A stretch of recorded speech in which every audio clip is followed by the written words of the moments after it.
to the flag of the United States of America and to the republic for which it stands, one nation, under God, indivisible, with liberty and justice for all.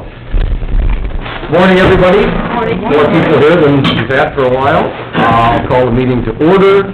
Look for approval of the agenda as printed, unless there's any revisions. I don't see anything on the notes. So moved. All those in favor? Aye. Opposed? Approved. The minutes from last week's meeting. The minutes look good, except for there's one thing that needs to be changed. It says that, moved by Loney and seconded by Peterson to accept with regret the resignation of Jeff George as secondary road foreman. He is, no longer a foreman, so it just needs to be employee. Okay. Effective. Okay. I'll second Sandy's correction. Any further discussion?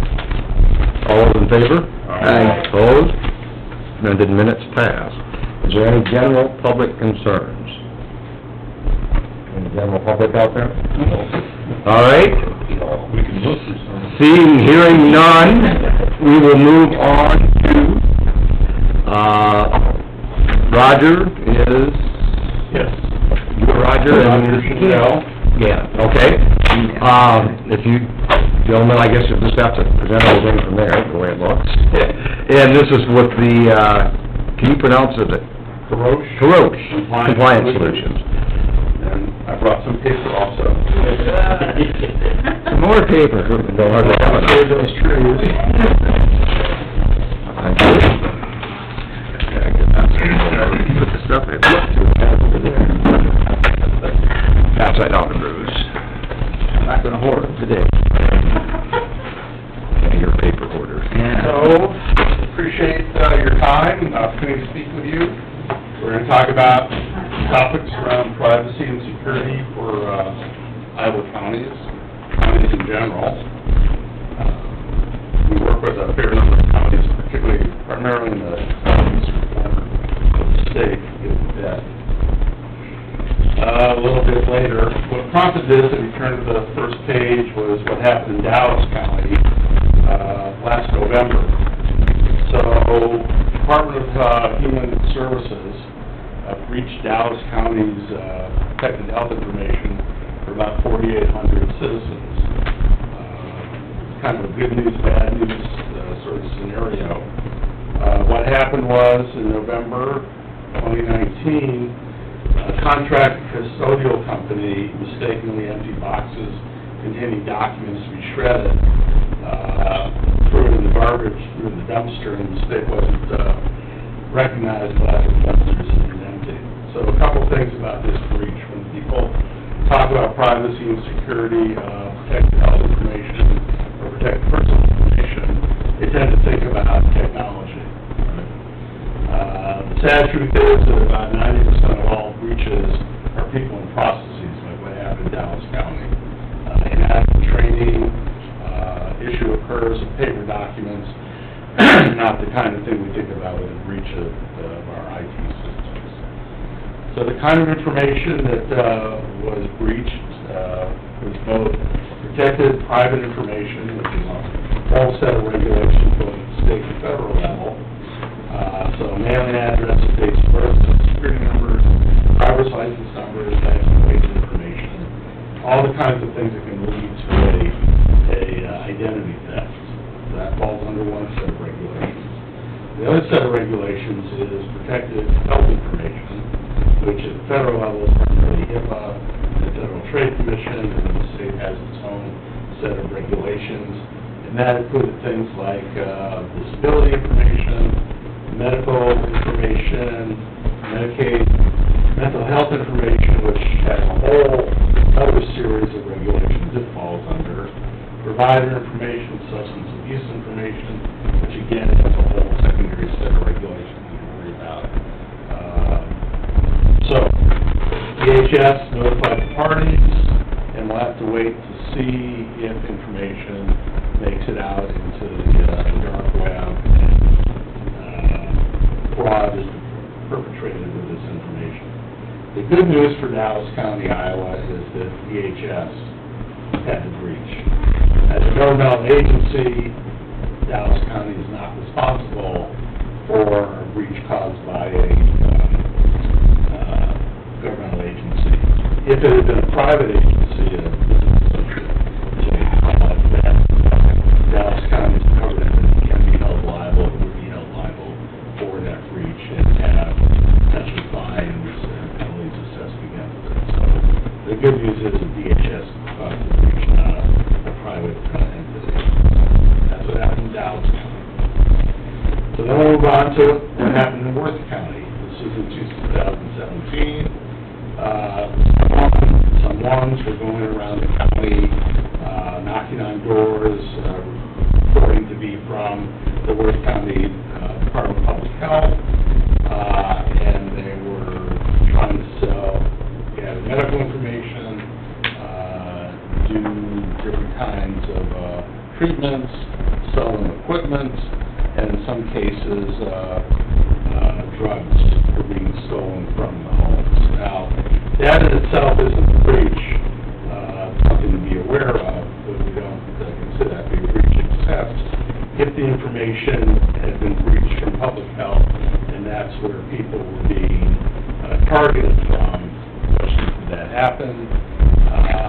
My suspicion is that's what happened, because essentially, at the same time, turn the page, same kind of thing was happening in Cerro County. So we suspect, in fact, there was a breach of public health information, and that was what was leading to this fraudulent use of the information, trying to gather drugs and medical information. The reason this is such a big issue is for personal protected information, things that will lead to identity theft. On the black market, that kind of record is worth about $5,000. If you look at medical records, the value of the medical record on the black market is about $350 to $500. That's per record.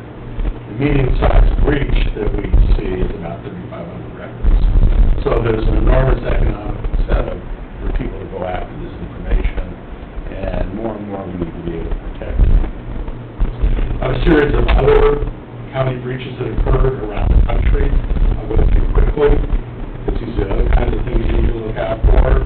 So Skagit County, Washington, receipts for money and protected health information was posted online erroneously. It shouldn't have been done. One of the challenges for Skagit County was they reported, because when you have a breach, you need to self-report to the regulatory agencies. When they reported it, they said there were 7 individuals whose information had been breached. When the regulatory agencies, in this case OCR, Office for Civil Rights, which is a federal agency under Human Health Services, came in to investigate, they in fact found over 1,500 individuals that were breached. That's part of what led to a $250,000 fine from OCR for the breach. If you want to know how many of your information, your citizens' information has been breached, it puts you on the wrong side of your competently implementing a privacy program. OCR has finally acknowledged that the way they're assessing fines and penalties is not so much the size of the breach, but rather how well you are attempting to keep breaches from occurring and how you address them once they occur. So they ended up with a $250,000 fine, but more importantly, they need to report to DHS on their privacy and security program for 3 years. So the regulatory agencies can come in and essentially tell you how to operate. Next one was Los Angeles County. That was 342,000 records. We run into this fairly frequently. Someone has left the employee of the county, whether they're fired, they retired, moved on, and their user credentials aren't taken off the system. Here in the case of Los Angeles County, someone's credentials are being used for 3 years to view protected health information and order laboratory tests for clients. And that's a fraudulent ordering of tests. How people make money off of that. They do. As importantly, there are 131 pieces of stolen or missing IT equipment. One of the things you need to be concerned about for your privacy and security program is you know where all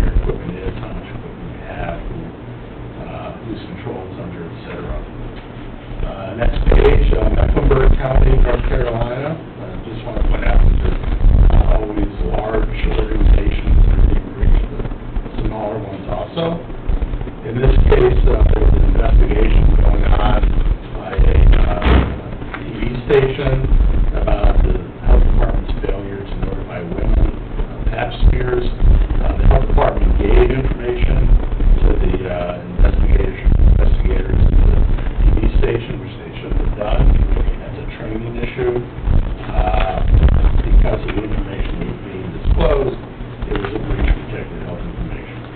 So one of the things that we find over and over again in OCR Office of Civil Rights is actually said that they believe that virtually every breach that occurs has been cause for inadequate training.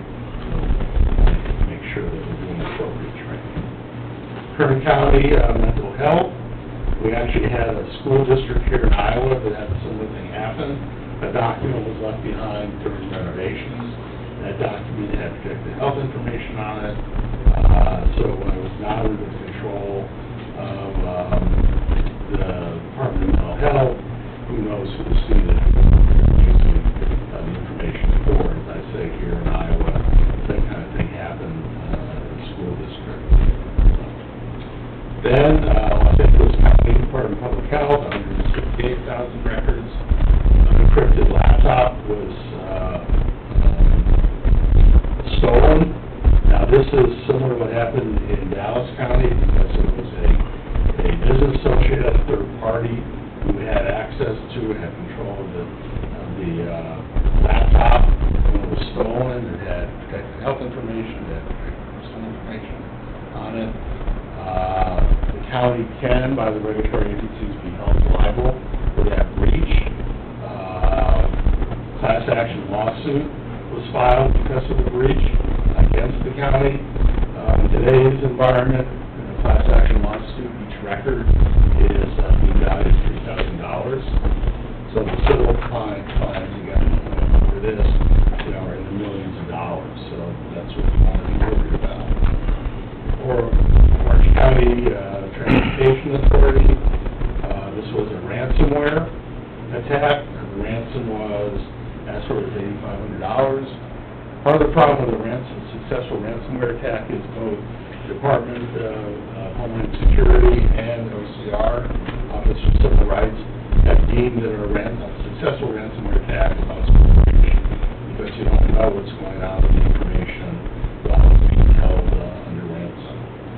What Orange County did was, instead of paying the ransom, they revamped all the systems that recognized that they had a major issue, and that cost them to the tune of over $650,000. When you have a breach, when you have a fine, you can expect that that fine is only going to be about 50% of the cost to you for that breach. And that's what this one for Orange County points out. So there are a lot of what we call soft costs, having to review the systems, having to review training, having legal fees, you have to address senior citizens, new about the breach. So fines and penalties are a small portion of what's going to end up costing you if you have one of these incidents.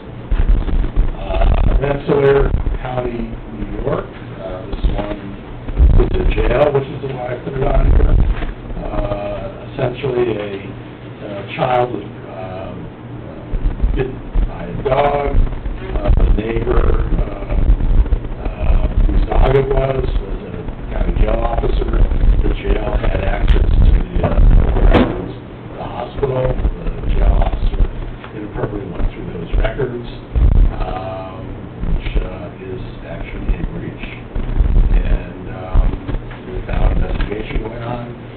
The takeaway from this one is not only that every department really has an issue they need to address, but that once something like this happens, you get a target on your back. So you can see on these bullet points that once this first breach occurred,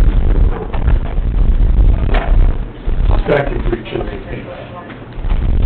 Sorry? No, it's just radio.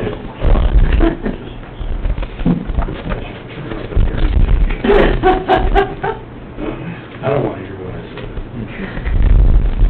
So anyway, so once there's a target on your back, other people are going to work looking for a payday on breaches. So, as I said, we work with a lot of counties here in Iowa. I think we have 17 behavioral health regions. When we talk to the counties as well, not all the departments really need to provide. And we always make the argument, well, depending on how you handle employee information, workers' comp information, these issues. Then one of our clients, Secondary Roads, got a letter, which we appreciate they got and shared with us. And this came from the University of Iowa Children's Hospital. I redacted the relevant identifying information. But this letter was sent out because there's a child that is potentially medically unstable, and the idea is that if the child's going to call Secondary Roads during a snowstorm, during repair work on the road, that Secondary Roads would make an effort to get that road open so the child can get done. From our perspective, the point of this is a case where Secondary Roads was in fact handling protected information. And so they need to know how to deal with it, how to work with it, and how to use it. The next page is one of our clients had a complaint about again. This is a good news, bad news story also. Bad news is the complaint was filed. HHS came in, did what we call a desk audit investigation, asked for materials. At the end of that investigation, they generated this letter, which they call technical penalties, which is good news because there's no fines or penalties. Basically, it outlines their authority to do the investigation, what they found, what the county should do. And that's all good news. Again, I think that's always a slap on the wrist. If we're being investigated by regulators, this is what we get. The bad news out of it is now the county was on their radar for cases. So if there was another complaint that was filed, if a breach was reported, self-reported, OCR would take a deeper dive into what was going on. That's the downside of this. But this is the kind of result we want to have when our clients have a breach that's being reported because the fines and penalties are already calculated. So where do we stand? What do we need to do? So on the next page, this is the background. Privacy and security requirements are proliferating. The states are coming up with new regulations. Feds are aggressive and going after individuals when a complaint is filed. You have to worry about not only HHS, but also the Trade Commission gets involved. So we need to be worried about these things. The fines and the penalties and civil judgments are also increasing. So that's what we are doing. I don't want to interrupt, I apologize, but everybody can look around, we're way over capacity of social distancing, and I don't know if any of you watch the news, I hate to, but Humboldt County now has a dubious distinction of being the highest percentage, population of COVID cases, so bearing that in mind, we possibly might want to reconsider the number of people in here. Could we ask people not involved directly with this presentation to spread yourselves out in the hallway for now, maybe? The essence of safety for everyone involved, much appreciated.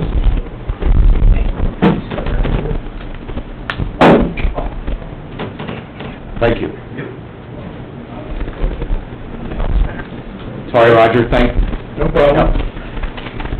Better be safe than sorry, right? I asked Linda to give us that. Okay. All right, thanks, Linda. Part of it's got Humboldt on it, part of it doesn't. Okay. Ask me questions you need. Thank you. So the common solutions that we run into is people try and designate an internal resource to develop and manage the privacy and security program. The challenge they have is that this is pretty complex, confusing, and complicated. I mean, it really is. Most people are working environment where they don't really understand what's going on and what they need to be doing. It takes training. They want to manage a privacy and security program that will pass regulatory scrutiny. What you want to do is walk away from any kind of investigation without any fines or penalties. This knowledge act is expensive, and so the challenge that the counties have is if you have someone who is adequately trained to do your program, it's going to cost you a fair amount of money. Any of my folks who have the certifications they need to walk into any hospital in the country and start at $180,000 a year. So they tend to be a a fairly well-paid, activity.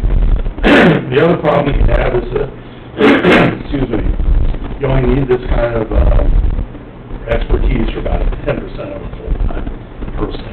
So you're paying for someone who can't be justified economically to do what you need to do. So, some of the counties, are trying to just check the boxes, and that's okay till you get caught, because that will pass regulatory scrutiny. Today's environment, the fines start at $1,000, because everybody should know how to get those, so they're not cheap.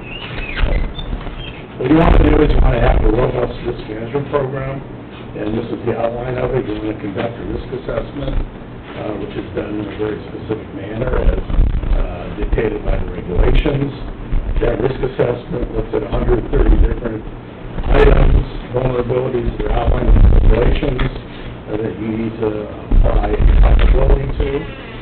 Then you need to assess the level of risk for each of those vulnerabilities, create a remediation plan. The remediation plan is a guidepost or guide map or a map to remediate, as it says, these vulnerabilities. It's time sensitive, because the regulatory agencies understand you can't remediate everything at one time, so they want to see that you're making meaningful progress, so you have benchmarks with dates associated with remediations.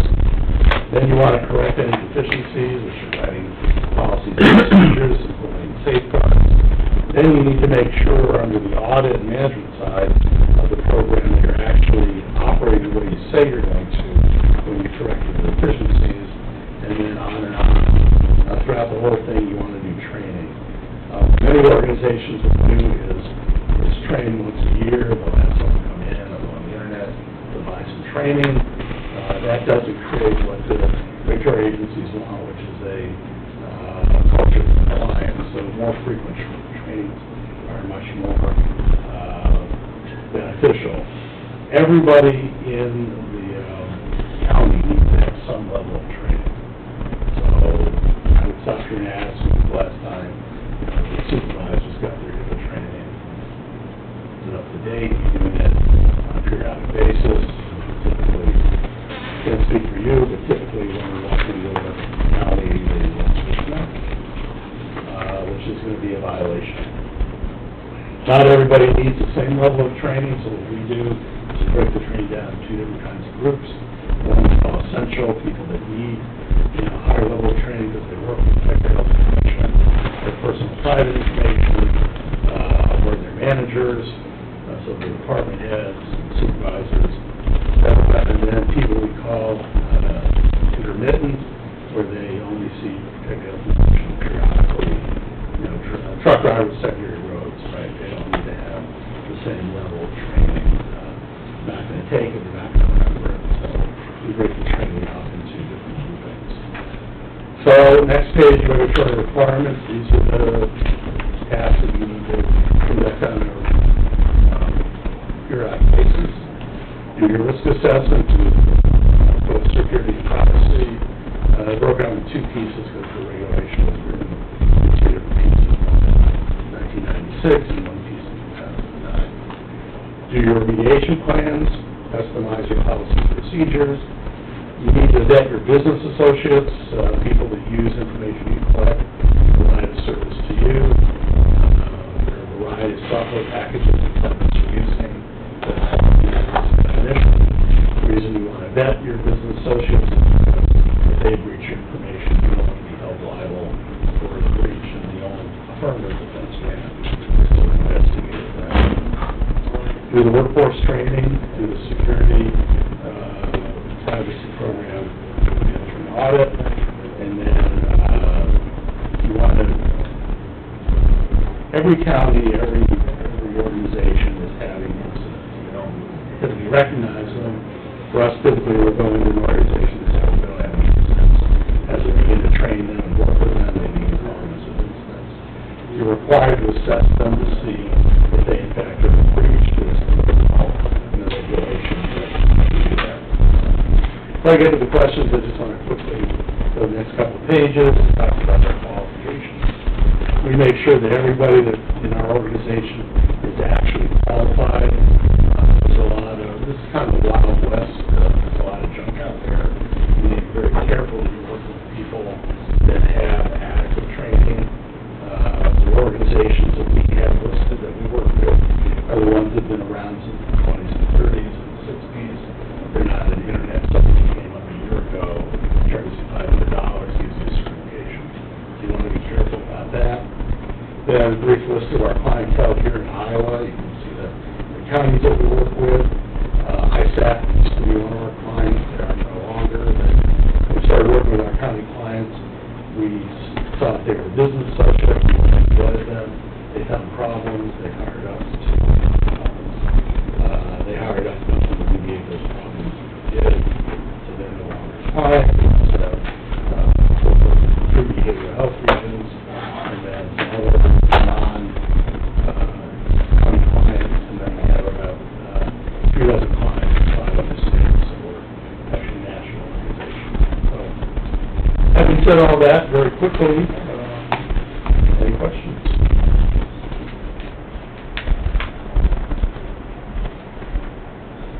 Howard, you gave a lot of scenarios where it really wasn't computer breaches, so how did you actually, I mean, how can you actually help in these kind of breaches to prevent them, preventative?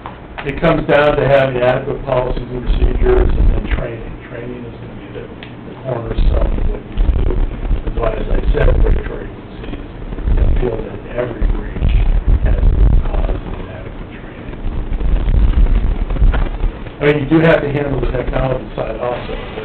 As a number of breaches, the technology is about 6%, and the non-technology people processes about 94%. In terms of number of breach records, the technology way exceeds, the people processes, because in a technology breach, you're looking at a million records. Right. You're most likely to get hit by a non-technological breach, which is why many counties, not just counties, I say clients in general, look at HIPAA and they say, well, our IT department has it. And the problem is that only about 20% of the vulnerabilities are IT related. The other 80% are So, in regards to that, I'm just trying to get my mind around it. So a lot of it's more training than do you get involved in any extracurricular software programs, protection, things that are technology related, or it's all basically training?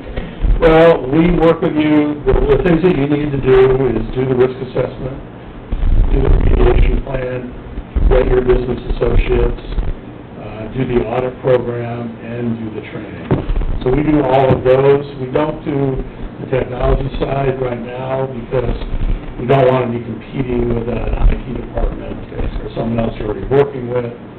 Is it safe to say then, through all that process, you would get to a point where you would know if there was something technology related that would need to be changed? We find that during the risk assessment, and we work with whoever you're working with. Okay. To get them to do it.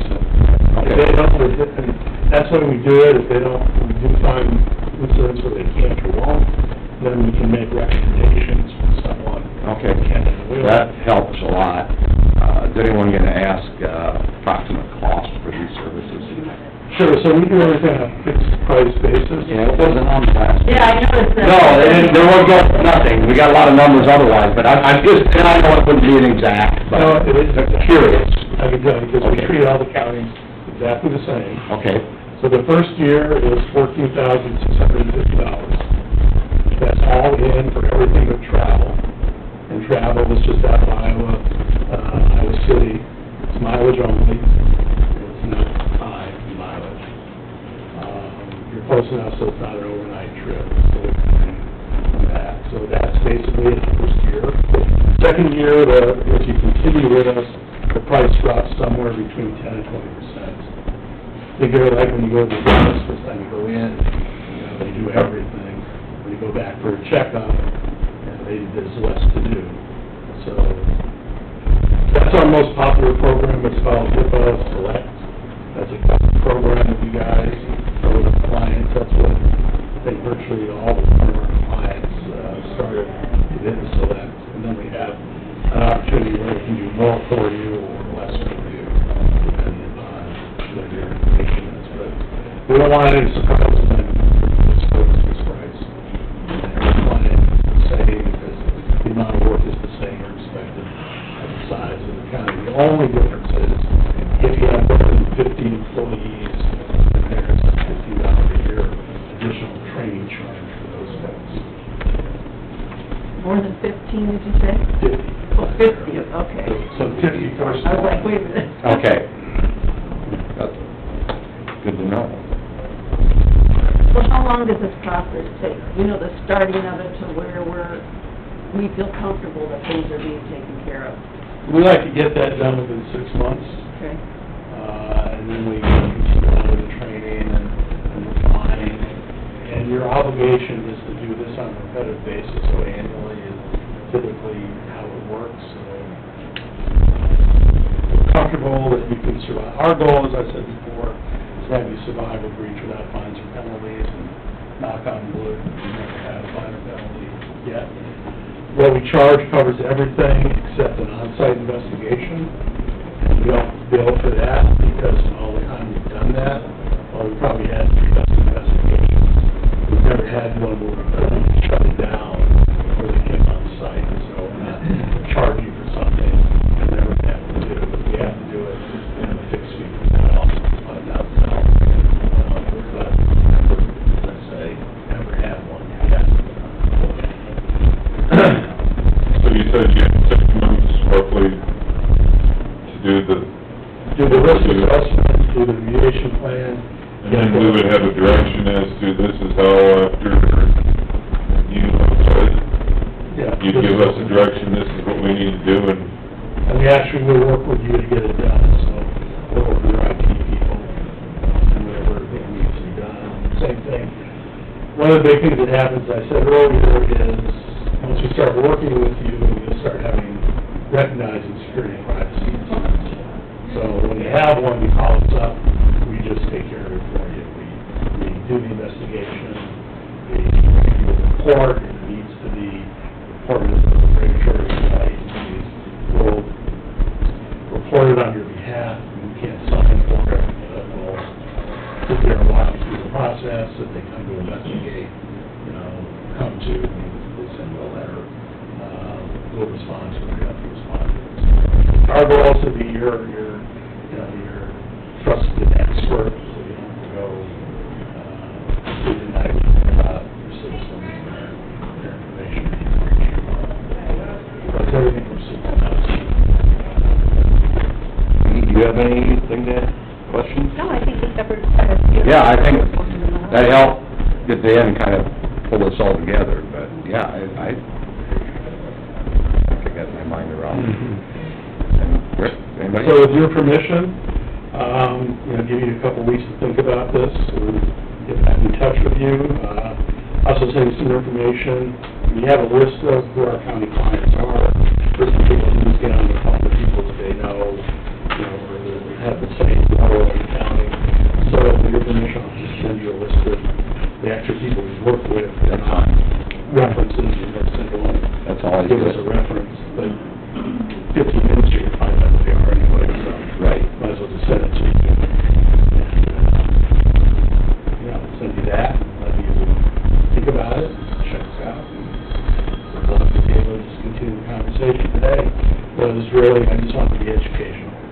Oh, awesome, yeah. We want you to have the information, you just have to figure it all out. Yeah, so if you send that, obviously, well, Peggy being the auditor would be in contact with some of the other folks, probably the auditors and, Yeah, we have auditors, we're supervisors, it's a variety of people who are sort of our leads on the project, so. Yep. Well, I think that's pretty good stuff. My email address is on there. Okay, so I'll email that Yep, to you. thank you. Okay. Anything else from anybody? Well, I appreciate it, we appreciate it, Roger and Gannon. Gives us a lot to think about.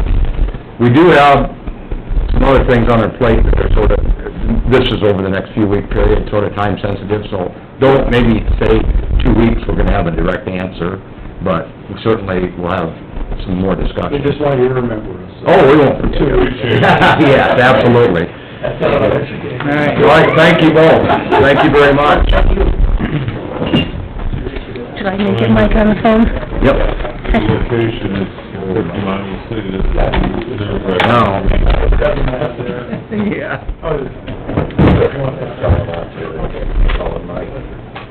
Just the people that are involved in the discussion. Well, everybody's got their one list. Yep. Thank you, guys. Thanks, Roger, that was good. Thank you. You safe? Yep, you too. Thank you. Good morning, Mike. Peggy Rice here from Humboldt County. How are you? I am good too. Are you ready to talk to the board? All right, hold on, I'll put you on speakerphone. I don't know which one this is. That one green one, I don't know which one. I'll let Trish pick up the last one. Shoot.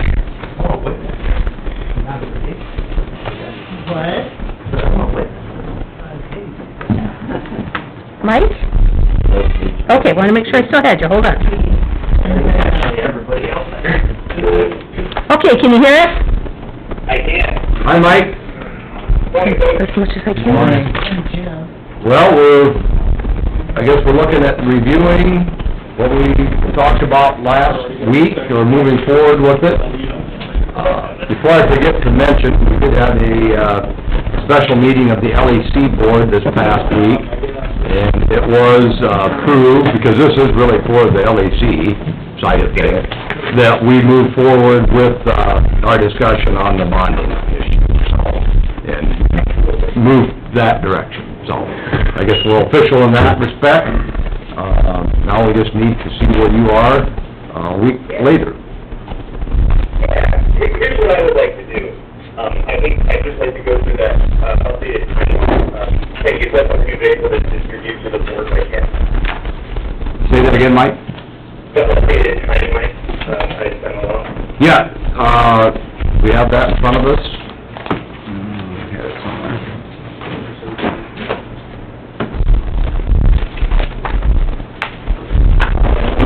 That might have been from your previous information? Yeah, it's obviously text on there. It's not just you don't have it in front of you, but, basically, the short story is, I just put down the timing that we discussed last week. Yep. Nothing's changed from that. I did speak with your bond attorneys at Dorsey and Whitney to get the proceedings for you to take the process off with the official administrative test. August 13th? Well, Mike, that's what you're talking about right now. That was... The only change Should have been on the that got through some of the legal documents that are outstanding, but, There you go. That one right there. rather than closing in kind of early to mid-October, we can still do one of the really, like a 30-day notice on it. So we would be looking at October 21st as the first day you can redeem all of the debt. Now, we've had pretty good luck talking to folks and having those day limits. But I wanted to be clear with you, that literally the only thing on the timing is different than where we ended the conversation. On that October 21st date that you've got here, would that mean that, payments could be made on that date? Everything would be done, and the board, if there's an issue, anything, we'll just, program up in advance. But from the board perspective, everything's taken care of at the September 28th meeting. So the remaining few weeks is just getting all the signatures in the right places, and then we wire out funds to make sure everything's used appropriately, the appropriate amounts, and the appropriate people at the appropriate time. So, really, September is most of the work here as discussed, but, yeah, that's the only thing that we could figure out on when we'd be able to redeem everything and pay everything off. Correct. Okay. So, yeah, because there's, well, the biggest one is time sensitive, that started all this, and that is November 1st, so. Correct. Yeah, 15's comfortably able to do that. I just wanted to be clear with you folks. And like I said, back a few weeks or two earlier, we could just get a little bit of information, and we can always close sooner and just hold that last redemption piece out for a couple weeks. There's no real trying to strike you all at the same time, so we can take all of that work off for pretty soon at a certain point. Yeah. That's it on timing. And then the other piece I wanted to talk a little bit about was as it relates to kind of the public hearing process. We know, in general, the purposes here are primarily focused on refinancing a few of the outstanding applications. And that is going to be useful in terms of our purpose language that we need to have by state law. The second element is a not to exceed amount. If they were obligated to borrow even $1, and for the change over the next month, and we didn't want to proceed, you're not out anything. One thing that came up last week, though, was do you want to continue any other process? So rather than kind of push things forward at this meeting, we wanted to have a discussion today just to see, are we thinking about everything there, and then make next week's meeting just a simple action with the public hearing proceeding. The one item that came up last week were the LED software upgrade for about $50,000. So I know we wanted to just take a moment to see if there are any other items, confirm some of those amounts, and then just make sure we're all on the same page here as we move forward next week. Does that make sense? Is that consistent with everyone's last week's meeting thinking about? I believe so. Yep, that's the way I understood it. Yes, sir. Well, I wanted to get out of the way and say, when I was thinking about the LED software upgrades, my comment was saying is the $50,000 right, one, and then two, are there any other items that the board has discussed or should be included here? Yeah, it doesn't obligate us. We wanted to be able to have anything that we could consider doing. The dollar amount can get refined before we issue the bond. This is just to provide the authority to do something. So, anything that we're thinking could happen over the next month that we want to include, now's the time to get that in. That sounds about right, so that's why we have a fairly good audience in attendance to visit about that. It's Christmas in Humboldt. Yeah, but we're gonna have to go through that, I guess, right now to see what else is, potential. I'm looking at the numbers here. You have this, chief? Well, don't look at that. Look at this one. I think this was the initial discussion, thought process numbers that I believe are fairly accurate. That, gets us down to a not to exceed amount of $1,690,000. So, does anybody say that, again, these numbers are fairly close? Now the next question is, what if anything to be added to it? I was wondering if Mike, he would like, if he wants to sit and listen in on this discussion, or if he wants to leave us for a while and then we call him back. With the numbers, if... Yeah. Do you wanna sit and listen in on this, Mike, or? I don't mind listening in. I think it's useful. I kind of sit there and these kind of conversations a lot. I'm not an attorney, but, I'm close enough to those guys to kind of say what I'm TV for you in case the question came up. Okay. If it's something where you'd like to keep it private, or don't want to be involved, I'm more than happy to step away. Whatever is good, but I've got the next hour block for you guys. Well, yeah, I don't think anything's really private information, so it's all public. I just didn't wanna bore you with the details. No. Yeah, something else you needed to do. I'll just be quiet in the background and let you. Well, having said that, so, like I said, we have, I think, the correct number. Which group do you want to start with? Yeah, there's more than one group here, so. So, let's see. Well, first of all, I'm sure Todd's representing the Conservation Commission. You are, Does this have right? anything to do with the Conservation Commission? Yes, it does. Okay. Yes, I can throw at you. Okay, well, could you start then? I can. I guess it's been an ongoing issue, I guess, as you're all aware, the Reeser Dam. We've been exploring our options, trying to move forward on that.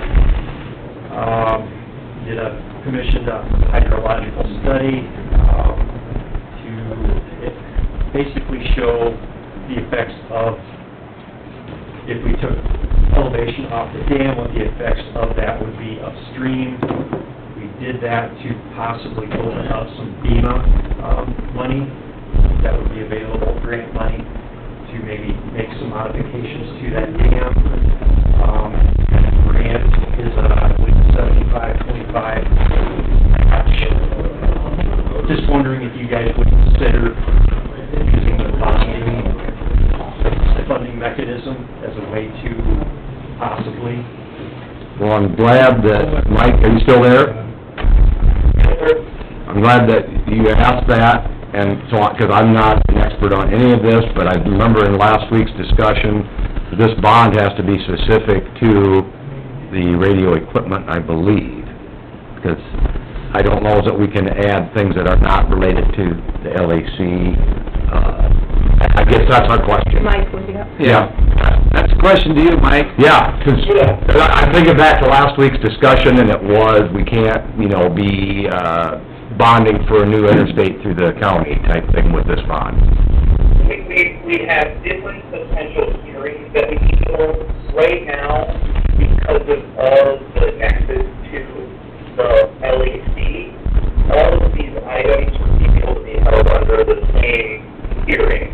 You could do a additional hearing, but it would have to be for eligible projects that could be paid for in the same method, so with the proper tax backing, and then with limited opportunities to do that under Chapter 331 of the code. So if you fit in the right places, that's possible, but it just depends on what that work would be in specificity. And I can be a kind of liaison on that, but you can also have, it's going to have a final decision by your bond attorney for it. So could you give me a little bit more clarity on the problem that just was discussed there? Well, I would say it's, with a dam located in, Humboldt, and something needs to be done with it, and they're trying to get something done with it. So it's basically, dam remediation. But obviously a far cry from anything radio equipment. We can put radio up there. No, it's old and ancient, and it causes flooding problems and Other problems. other problems. It just needs to have something done to it, either lowered or removed or modified or something, and obviously there's some federal grant money you can get if you have 25% of it yourself. There are federal, state, even state level different grant monies. Now, of course, we don't know what those are gonna look like here in the future, but what we do know is all of those will require some kind of local match. And so the thought, if you're gonna be mad at everybody, don't be mad at Todd, I brought it up to him, they should probably come here and talk to you guys. And I understand it's a different type of project other than radios and not necessarily, what you're looking at, but we, as the city, do this quite often because there is an inherent cost when you bond. You're paying D.A. Davidson to work on, as the bond, or not bond counsel, financial advisor, and if they're selling bonds for you, you're gonna be working with Dorsey Whitney, you're gonna have fixed costs on the bonding process, period. And so instead of doing this multiple times, Yeah, and multiple paying bonds, that just have cost one. multiple times, we package several things together and bond at once as well. Yes, you might have 2 or 3 public hearings to address them, but then you sell all the bonds one time. And so, I was the one that brought this up to Todd. I do think, my council has publicly said at a council meeting that they want the city to be very supportive and partner in this. To what extent that means financially, I can't tell you, I don't know that, but I will tell you they will dedicate all the resources with time and labor. I'm willing to help out Todd as much as I can with grant funding. That FEMA is the 404 hazard mitigation. We, the city of Humboldt, just went through Chapter 406 for our wastewater treatment plant, and we're awarded $1.8 million out there, so I'm more than happy to help Todd out with the FEMA process. Well, I'm gonna jump to the conclusion on this. Like I mentioned before, you've already told us, Mike, that we have as we know now, October 21st date. And like I said, what started all this, the reason for this, we have a November 1st due date. So I'm just curious if we add anything bonding related to this, if that's gonna push that date back, because we really don't have that time. No, everything would be stacked from a public hearing standpoint, so, what I had asked Lines to your hearing. documentary last week was, the refinancing and software upgrade, will those be, the same hearing or not? And we felt it was likely it would be, but even if it wasn't and we needed separate hearings just for the items we were doing, they would just be separate actions at the same meeting. So the timing wouldn't get changed from that standpoint. The timing could change based on how much work do we want to do, do we want to understand the scale here, do we want to reserve the right to potentially do something.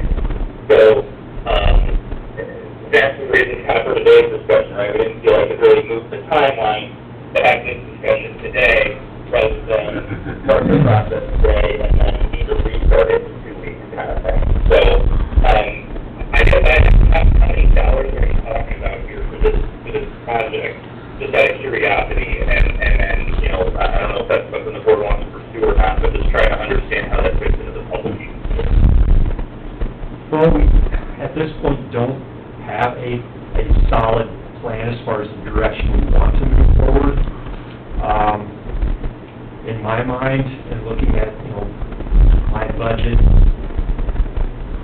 is there a 10-year, is this a 10-year payback? Yeah. 10. So, I think I would be comfortable in the $50,000 to $70,000 a year range, so you're looking at maybe $500,000-ish, would give me the resources to do the FEMA match. There's like a CAP grant, community attraction grant, REAP grant, but that's... So we're looking at like a total cost in this dam of like $2 million. In our dam mitigation. Yep. Is enhanced biological option. Yep. So there's a number of resources or potential grants out there, but like Travis said, all of them require you to match it in some way, shape, or form, so. You're talking over a 10-year period, the matching could be close to $500,000 to get those other things. That would be I'm talking about the payback from, like, my budget or whatever, or am I missing? Well, no, we're asking, how much would you add on to this?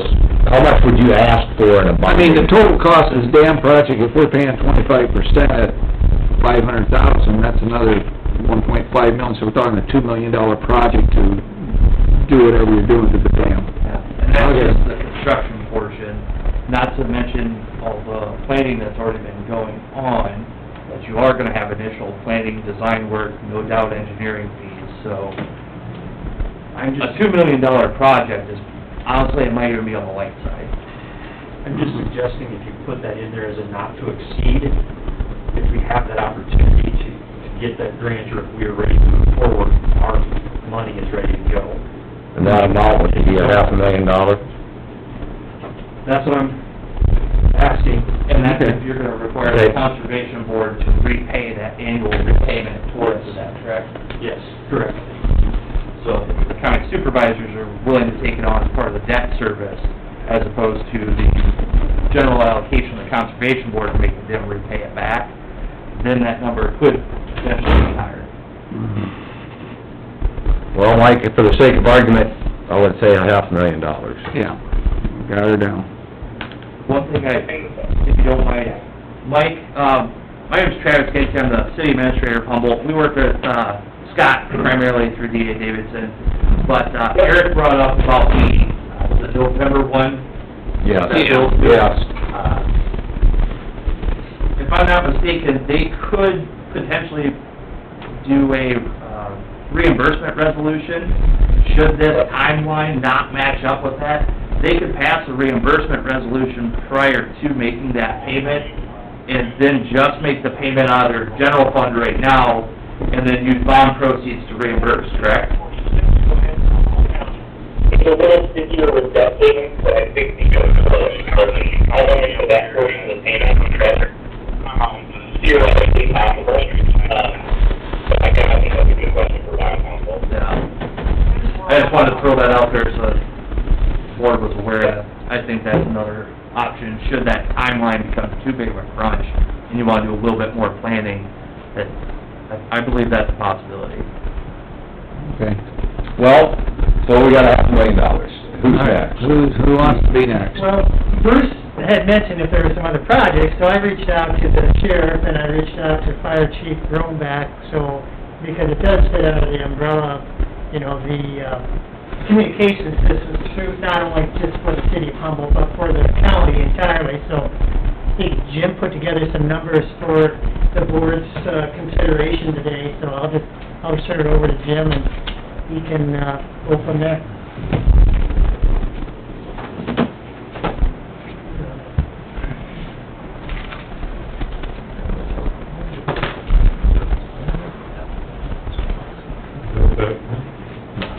Well, this is Jim's.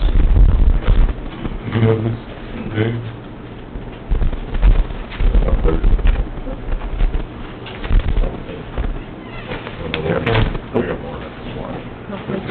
Here's one, I got an extra one. We got. There we go. We got enough. That's mine anyway.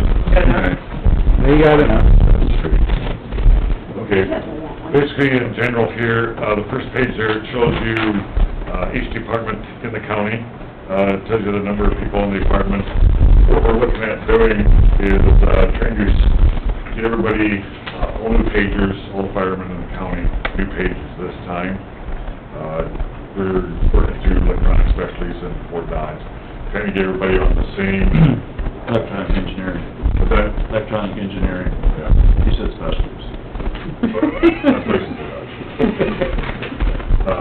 But to get everybody the same equipment, we did apply for a rural development grant, is that right? We haven't heard anything back on that. So. As of this morning, Humboldt and Odison have been approved. As of 8:30 this morning, nobody else yet. All of the grants are in Des Moines, waiting to, they've been approved here, they're in Des Moines, and as of this morning, Humboldt and Odison have been approved. Didn't like it, Lloyd? Yes. Okay. But there is no 100% guarantee that the rest of us are gonna get the grants. The grants, are 75-25 for Renwick, Bradgate, Bode, Gilmore City, Livermore. Thor has 0, Odison has 55%, and Humboldt 15% on the grants. They base it off of your budget and stuff of how they do that. And like I said, so the two lowest ones have been approved as of this morning, and we're still waiting on the rest of them, so. So, that's, yeah, like I said, that just come out. Kim Jensen, who, Humboldt Fire Department, he actually runs, or doing our grants and what have you. He's put out a call, hasn't received anything, so that's new compared to what we just had. That was at 8:30 this morning, I talked to that gal. So, like you say, with Humboldt at 15%, the amount we're getting is $25,000 or $30,000 of equipment it's gonna cost us. We're getting $4,000 from this grant is all we're getting. The balance has to come out of our budget. So to keep everything, I guess, the same, which everybody's agreed to, I did talk to most of the chiefs last night, to let them know kind of what I was doing, what they thought, and they said they'll take anything we can get. Number one priority is the pagers, to get everybody on those. Truck radios, I just got a proposal out, for 2 truck radios for 5 departments and 1 truck radio for Odison and Bradgate. And then the handhelds, you can see the same. So if you turn to the second sheet, page 2, at the top you can see the prices of the handheld radios, truck radios, and pagers. All these are programmed, set up, ready to go. There is no additional cost. This is it right here. So what I did is I threw out a couple options. That's option 1, the 110 pagers, the 91,000, 13 truck radios, and 36 handhelds, so it'd be $337,000. This would get everybody ready, or pagers, and then would get them started for themselves. Humboldt and all those smaller towns or fire departments around, get them started without coming up with a fair amount of money to get the new equipment with the new system that is going at this present time. They'll end up having to buy some of the other stuff themselves as they can afford it, but this will get them a good jump start. Option two is basically the same amount for pagers, giving every town one truck radio, and then taking the handhelds down to 4 for the 5 larger towns and 2 for the smaller towns. So we got $337,000 for option one, and option two is $263,000. So I guess that's what I'm proposing to add to your bonding to help alleviate some of the burdens for insurance. If, like Scott was saying, if some of those smaller towns don't get the grant money, and it's a chunk of money out of their budget, which is not real huge, you'll think that they might not ever get one, or get to that point, unless they can bond, go through a grant, or find some additional financial assistance for them to get what they need so that everybody is on the same page. The nice thing with the radios and pagers that we're getting, they do have rubber coating around them. The knobs on them turn a little harder right now, like my pager here.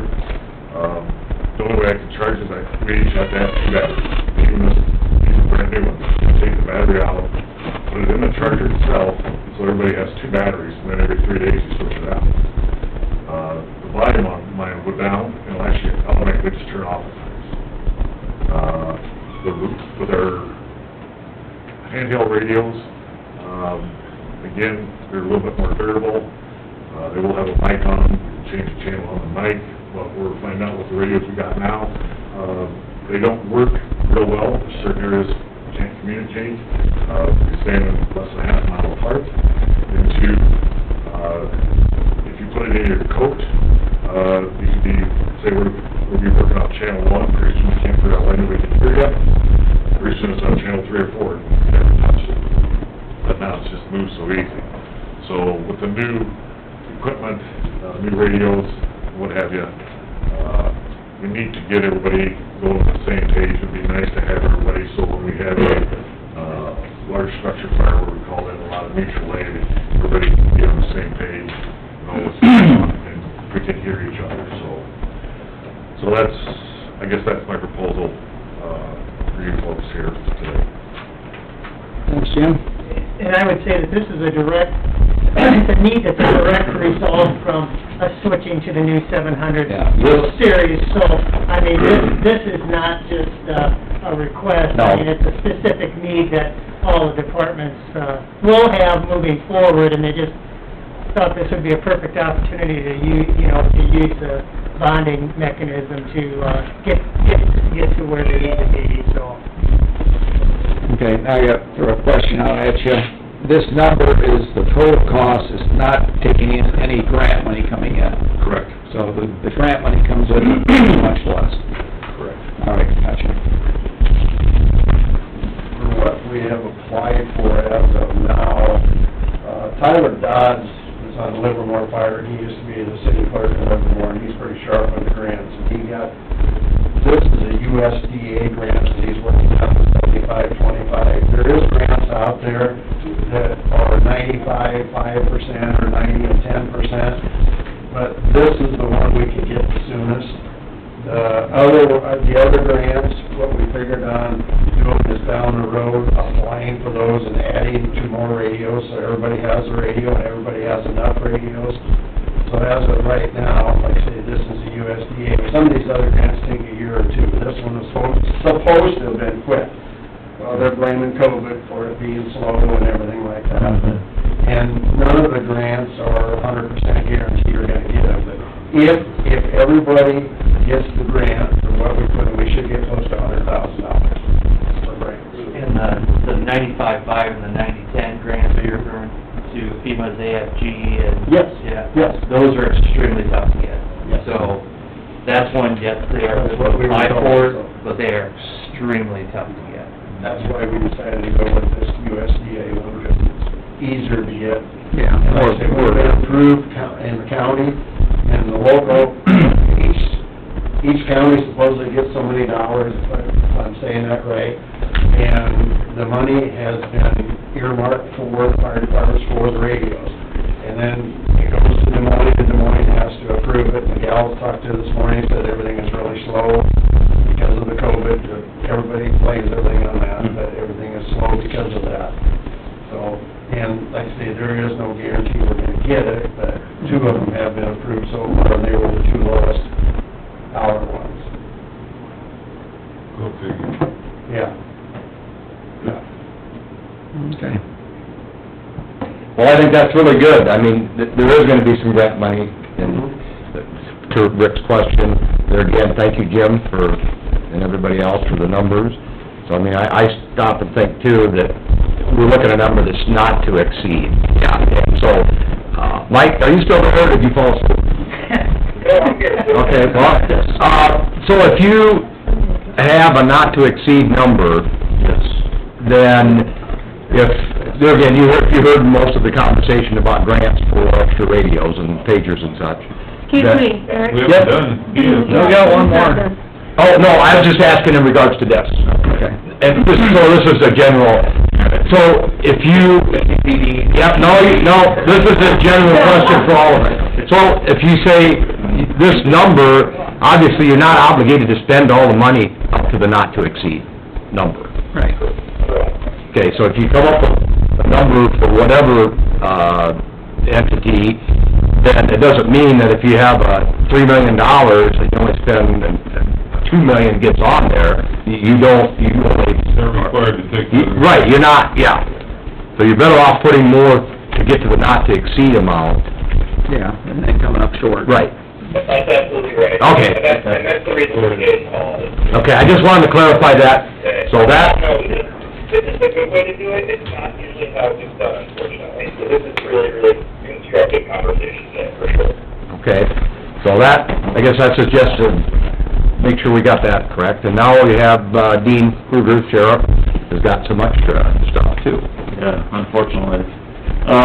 With all the crazy stuff going on with law enforcement right now and the accusations and everything, I've been trying to upgrade our car radios, car cameras, body mics, body cameras, and our laptops for our vehicles and stuff.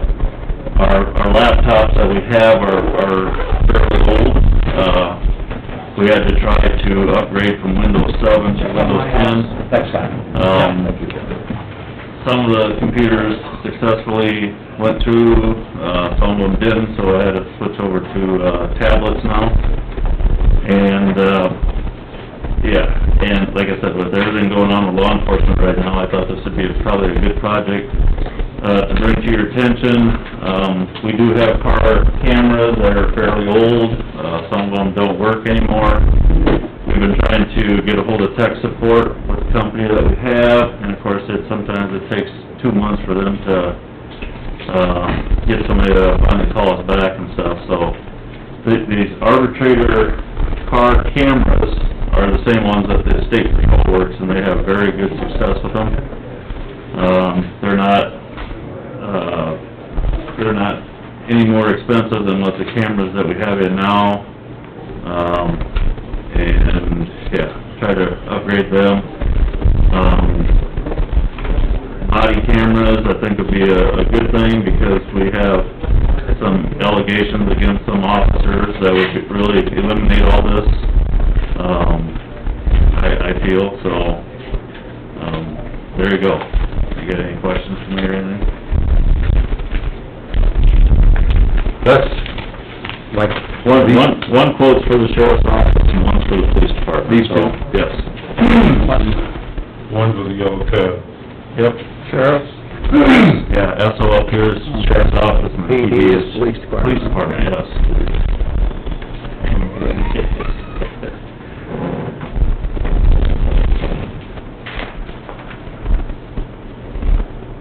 So you're coming in cheap. I'm the cheapest.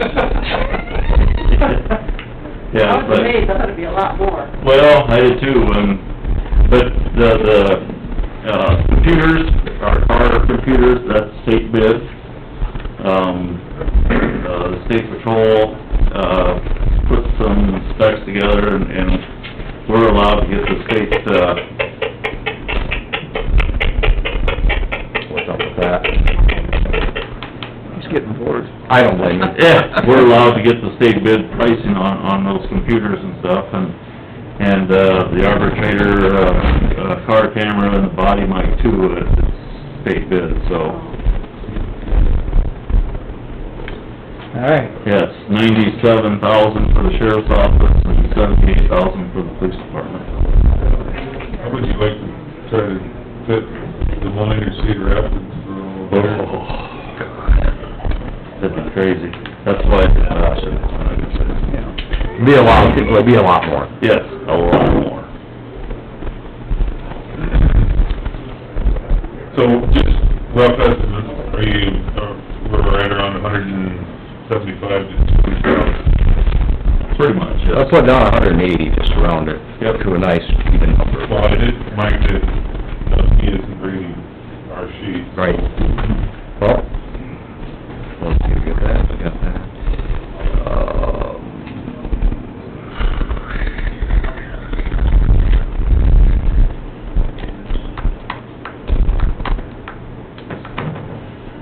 One issue I have here is, body cameras for the police department. I don't know if that's the county's responsibility. I wouldn't argue. We can look at we can draft a 2080 that has a prepayment from the city of Humboldt. Okay. All right, then we'd consider it. Actually, I told Dean that goes in next year's budget anyway, prior to this. Okay. Alrighty. How much was our radio equipment that we're looking at? So where's that at? As far as the fire departments? No, ours, what started this whole thing. Oh, okay. It started this whole process. 760. Yeah, 796,000. 796, 918 is looking. The loans we have out now, Humboldt and all that.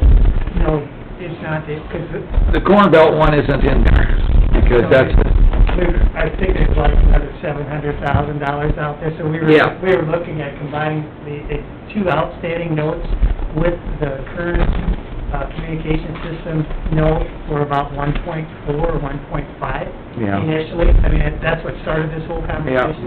then we threw in the software upgrades for the 911. Yes, that 1542. 50, yeah. Yeah.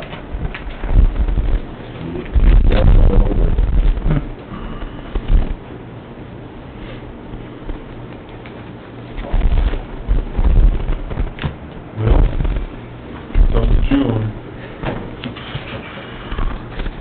I mean, it depends which number you put in, if you're looking at fire, the 337 or the 263.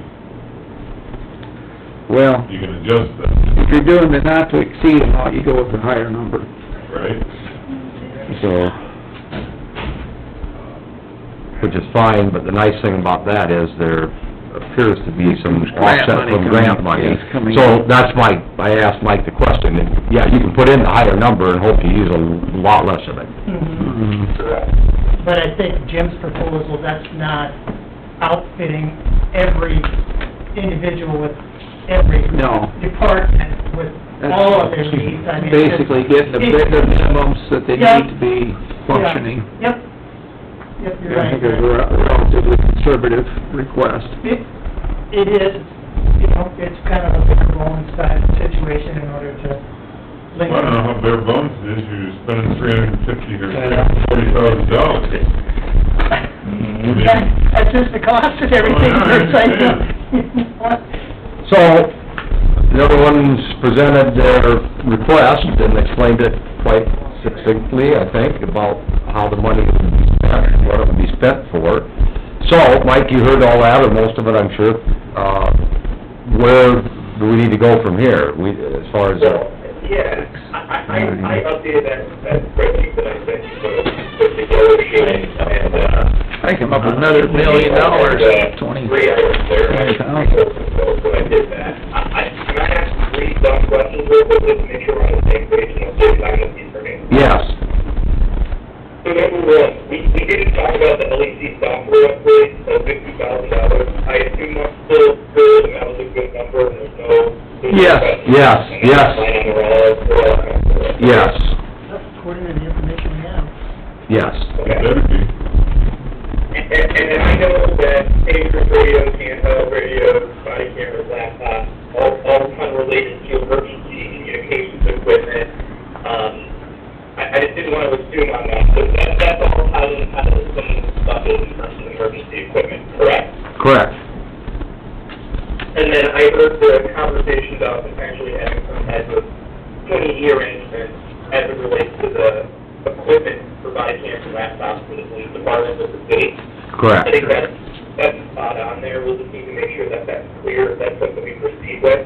Yep. There's some type of arrangement in place before we get things to a pretty easy piece to get through, but, sounds like everybody's already on top of that one. Yes, and that would be on the police department side, with the city of Humboldt. That seems really clear to me. Okay. I just want to make sure.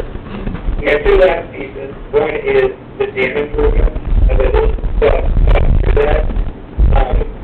Would you say there's no disaster mitigation, it's just kind of aging infrastructure? Would you say, though, that if you didn't repair that dam, that would be detrimental to the economy or the economy, and that, in fact, those improvements would be a form of economic development? I think you could go that far. Yeah, it would be definitely economic development. It'd be, yeah. It's especially the county, overall infrastructure, right? Yeah, because it involves a lot of things, and drainage being one of them, which is huge in this county. Yeah. Yep. Okay. So, yeah. That makes sense. I just, again, I gotta ask the question, it can't be me saying it is a thing, I wanna talk with you first, so that's helpful. My last item is something that you know, maybe to talk about offline. Okay. So, you'll notice I got a blank line item there for capital and future fund. And I have that at zero because it's of the refinancing pieces, the 15A and B note, and the C911 lease, all had some planned payments this fiscal year, fiscal 21, and therefore we've been planning to make those payments. And then the software upgrade for $50,000, that interest that we pay on June 1st is the first time we'll pay on this new bond issue. It's relatively minor and offset by some of the savings on the refinancing. Now, when we're talking about these three additional items that were discussed today, my expectation is those were unlikely budgeted for, at least from a debt standpoint, so they may be budgeted for elsewhere in the county's budget in fiscal 21. What I want to do is leave a placeholder here to say, hey, if you did add anything on there, or we get released in some circumstance, we can borrow for some of that interest on June 1st in this issuance. We're talking about a few $1,000 in all likelihood here, but I wanted to be clear, I didn't want to over-reserve just because, it's a good time to consolidate, as we previously mentioned here, if you're going to borrow one.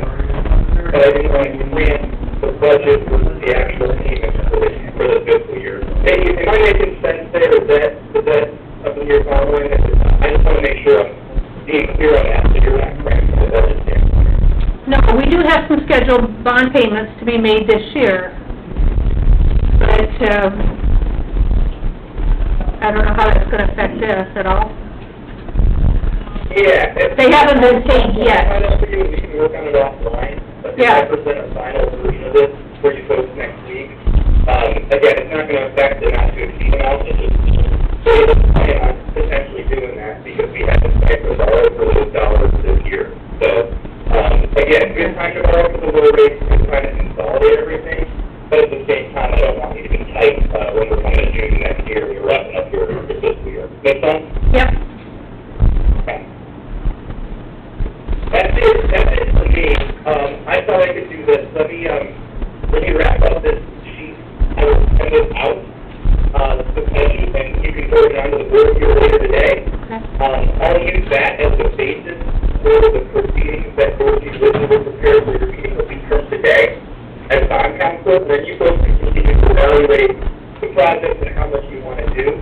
For reference in that timeline, we would need to know what that final, amount would be until the week of September 14th. So we've got about a month to to go and figure out final dollars, see where the grant shakes out, and see what we want to do. So I think today's exercise is exactly what I was looking for, so, that's all the meeting. Well, Mike, so you said September 14th, just to clarify again, that's when you're looking for a final number not to exceed?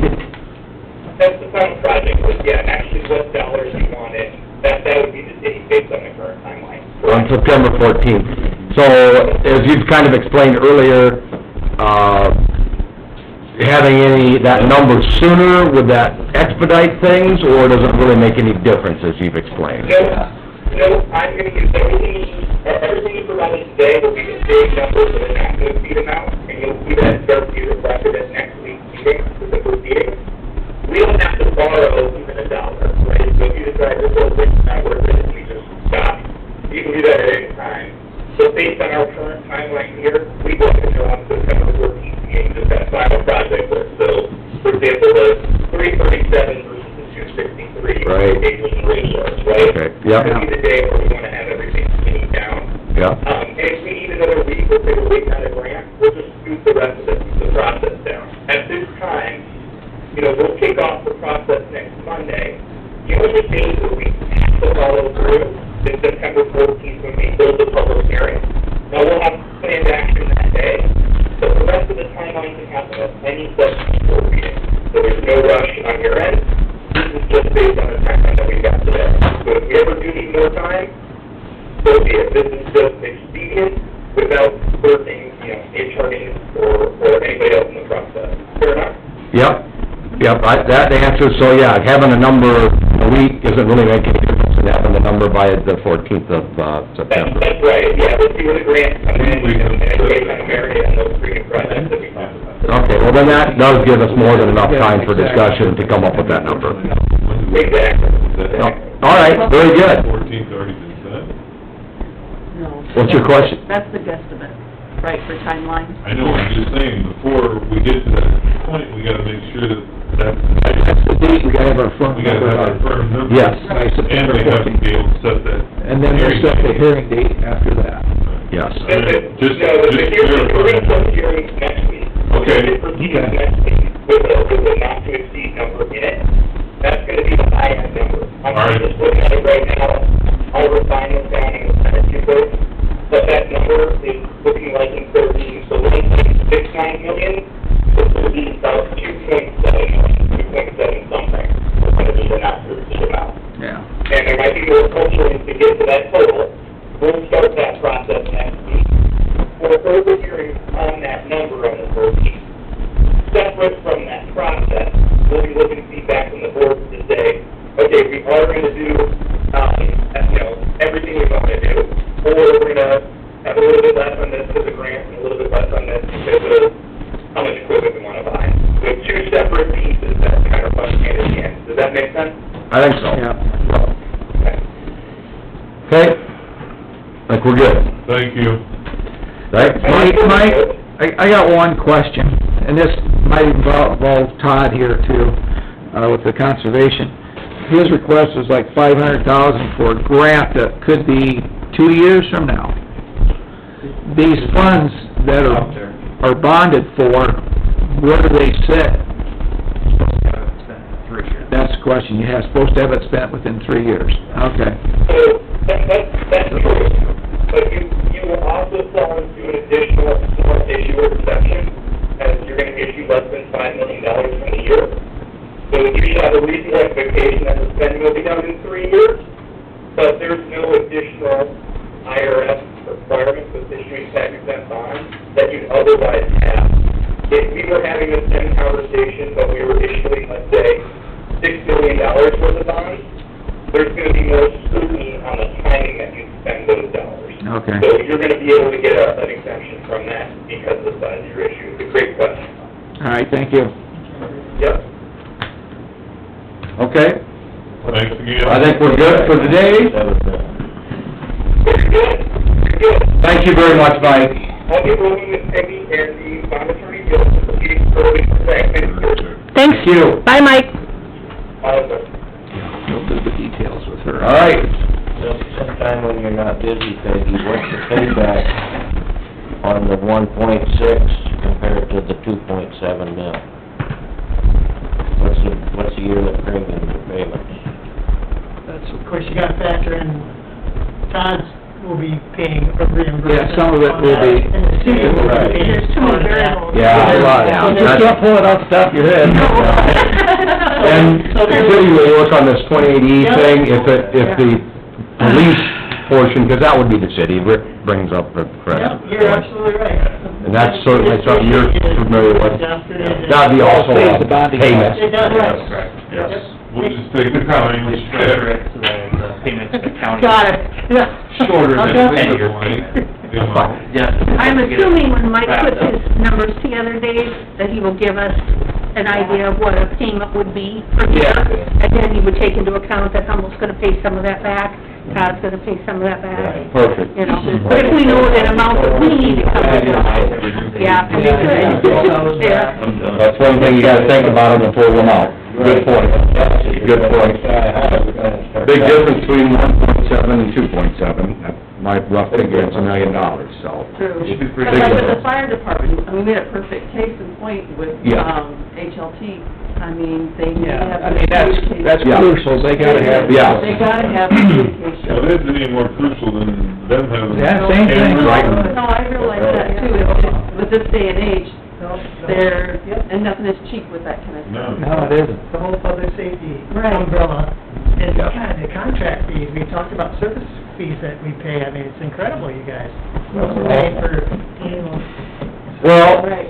that, I think we're gonna get things tied closer together, tightened up a little bit with this week's discussion, so.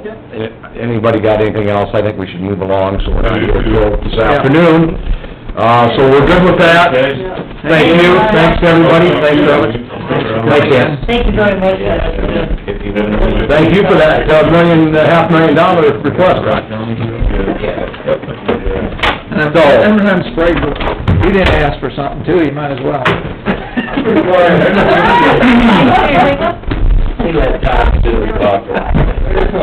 Well, I'm just, going by the agenda. Just come in, 15, we're supposed to be at 9:20. Yep, have them come in. Oh, that's slow. Well, you don't want $2,900. That's bargaining. Sold. Stuff that they've been passing out this morning.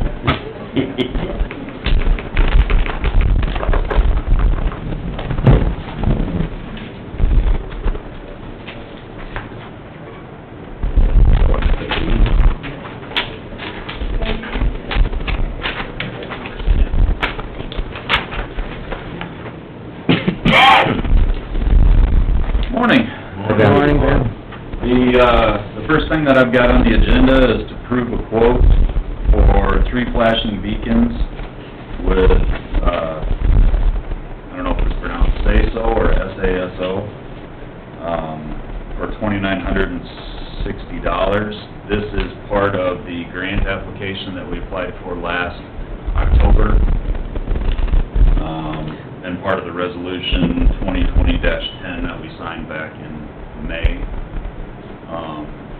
Basically, these are a flashing red beacon above the stop sign on the Eagle corner, on the corner north of Badger, and on the top of Albertine Hill, which is 3 of the biggest intersections that we have with drive-through traffic. The number of accidents and near accidents that we've had at those 3 intersections is quite high. I got a question for you, Ben. Are each of them $2,960, or is that the total? That's the total. Because it just said 1 over here on the left. Oh, there's quantity 3, I see it, gotcha. Yeah, their initial quote to us, I think, was like $1,500 per, and then when it actually came down to it, it was $945 for them. We did get a quote from another company, and they wanted $2,000 a light. Okay. Okay. You don't need it over on the Rutland corner or the Blair corner?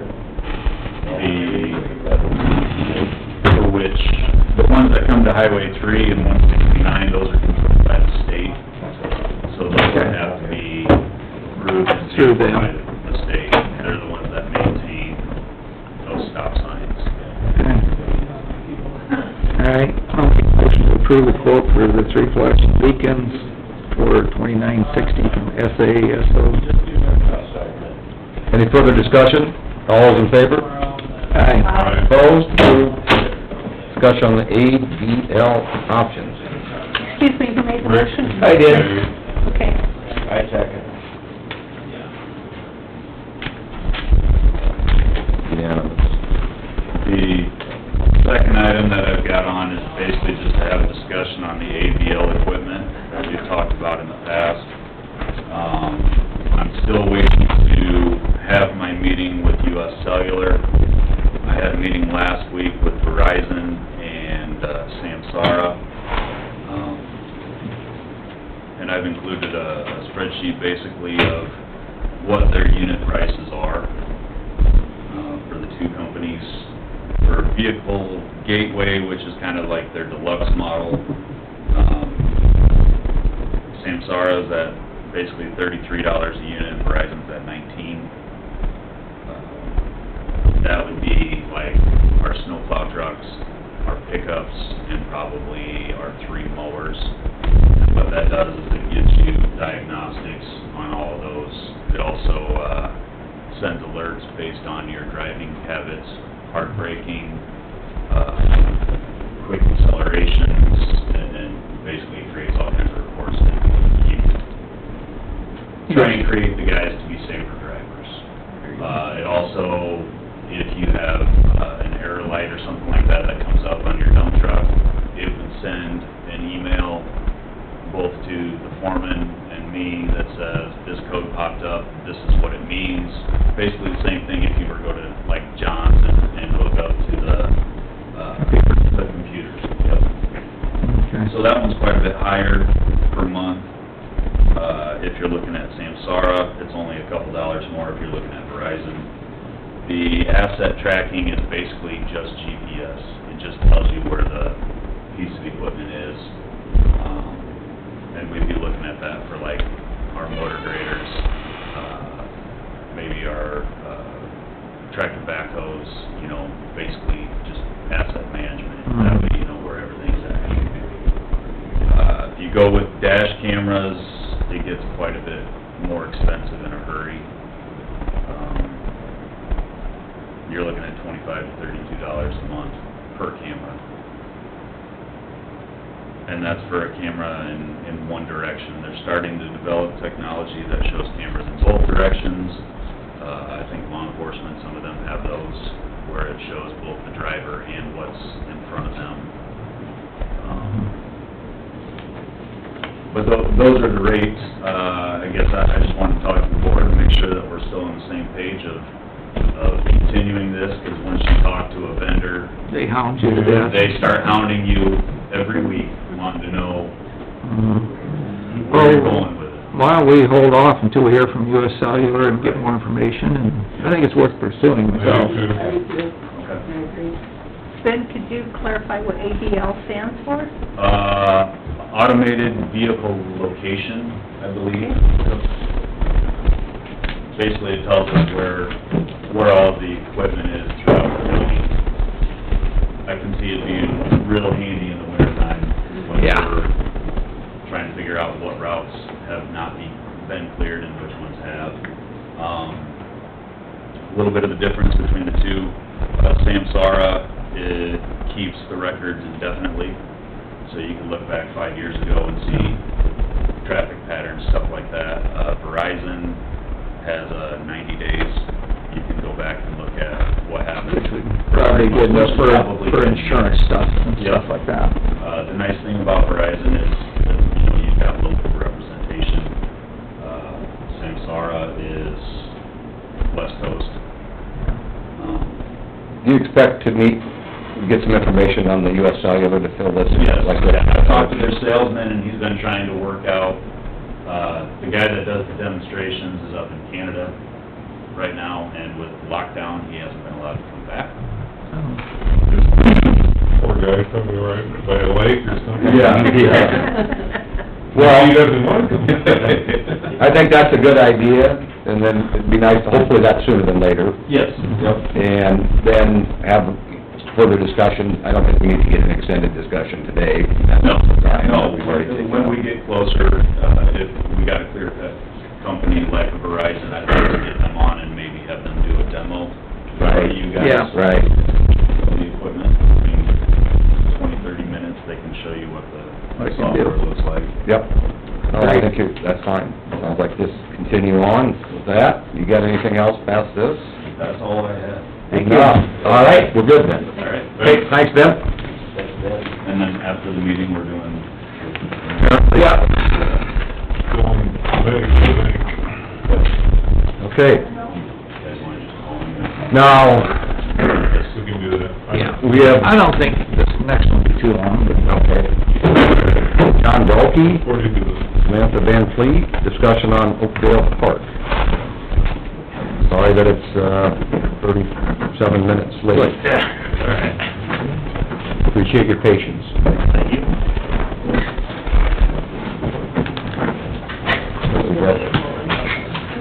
Everybody in attendance in relationship to that, whomever wants to start, that's all that's on the agenda, is just discussion on Oakdale Park. I guess I can kind of kick it off. I don't know if we need to dig into details. Mr. Atkinson, I think, is gonna make a recommendation about Humboldt. Could you introduce yourself? Yeah, sorry, John Dahlke. I live in Wright County, next to the Oakdale Park facilities. This is Samantha Van Fleet and her son Chaz. Just like I said, it's kind of, if you guys wanna dig into details, we can. If you wanna hear, Mr. Rasmussen's suggestion on Humboldt County's future, I guess, with Oakdale Park, we're fine with that too, because I think it might be getting close to a resolution, so. Whatever you have, I mean, yeah, we Yeah. have everybody represented, so they can speak for themselves. Yeah, I'll hear from you. I'm Bob Rasmussen, President of the Board of the Humboldt County Conservation. So, Wright County and Humboldt County own half of Oakdale Park, that little park out there.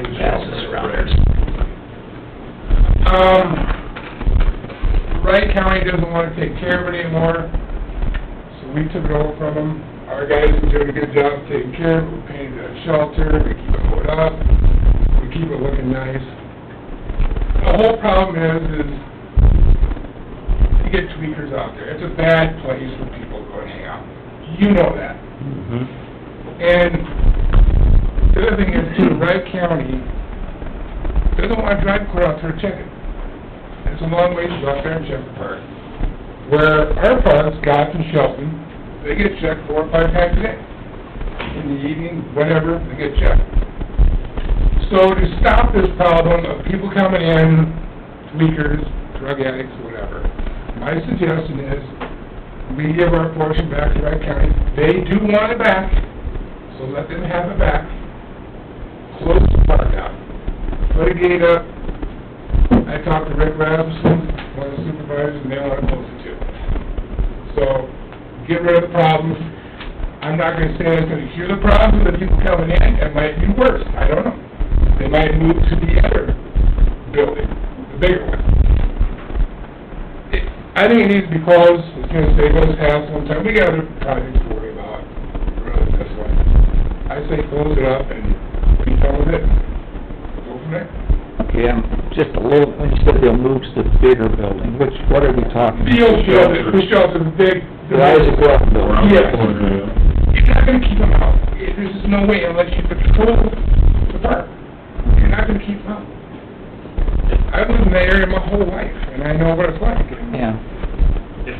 If I can make a comment on that topic, I think part of the issue that we see is that with that park facility being in Wright County, it takes somebody from Humboldt County to recognize that there's an issue there. If it's in Wright County, the Wright County Conservation Department can say, hey, can you get this guy out of the park if it's a problem? And last Tuesday, when there was somebody there, we were told if he paid his fees and registered, he was free to stay. And I guess that's it's that separation that we're hoping makes enforcement of any rules in the park more feasible. So I take all the building that's still being used, they use it for like, yeah. Yeah, so, yeah, game feeds and trap shoot. It's a nice park. I mean, yeah, it's nice. It's a nice park. The building itself has new siding and Yeah, I stopped and looked at it last night. So, I mean, last time I was there was a family reunion, maybe 10 years ago, so I had to go over and take a look at it. But yeah, it still looks in good shape and whatnot. I had a conversation with their director, the county conservation director last Thursday, and like Bob said, they would like to have it back, have control back, and I guess I'm at the point where it's in Wright County. I know the sharing agreement was, I believe, 1969, so it's 51 years old. I'm ready to let them have it if they want to take it over and manage it. Looks like for what you get in camping fees. We're not making any money. No. It costs us more money. Yeah, but These guys are going utility fees every month. But he's got every, Well, he gets one. he's got what we made out there in the last 4 years. Yeah, I see that sheet. Yeah. I'm a little confused here. I was looking at the plat. I want to hand that back to me, Dave. I think it's backward. It's I backwards? think it's just got it upside down on there. Well, whether it's upside down or not. The Isaac Walton Building, is that on the land that is shared by Wright and Humboldt? The Isaac Walton Building, the building, the big building? Yes. That's on... Is it? It is. That's what you were telling me, and I thought I thought Humboldt... There's two parcels there. Yeah. 10 acres, and one is 23? 20 something? Yeah, that's what it looks. Between the two of them. Okay. Now, When you say building, you mean the small shelter building? there's a small shelter building, and then there's also what I call the Isaac Walton Building, which is heated and plumbing and everything in it. Yeah. And that's all jointly owned between Wright and Humboldt. Yes. That has value, I just can't see the point in just giving it to them. No offense, but I mean, that's, just the land is $4,500 an acre, maybe, you know, timber land brings good dollars right now, and we're just gonna give it to them? They gave it to us. They gave it to us? In '69, that's when the agreement come about. It's a shared, No, it was shared. together, jointly owned. Yeah, it was purchased together, they didn't give it to us, we paid for it, so I don't wanna just give it to them. Right. I'm fine with giving them back to them, but I want some sort of compensation. Okay. That, I would think we'd be owed that. 'Cause I mean, we could say, hey, we're gonna sell our half to somebody else, That's what I'm worried about. and I don't wanna do that. No. I'd prefer that they take it, or not shouldn't say take it, but purchase it from us at a reasonable price, and If they're not willing to do that, would you be willing to just let them manage it like we have the last couple of years? that would be fine. And maintain And we retain the joint ownership of it, and let them maintain it and police it, and do it as their, but, I guess... $20? Go back to the agreement, every other year. Well, I don't even like that. I don't want to... Give the management of it back to Wright County, it's in their county. They're willing to take it back. They're willing to take it back. It reverts back. And if they'd like to own it, we can work out some sort of reasonable, very reasonable price to, proposal to us. Yes. We'd be open to listen. yeah. It's not like we're gonna put out the highest bidder. No. We're not gonna, because I know it'd be nice to have this problem taken care of. But I just can't see the point of just giving it away.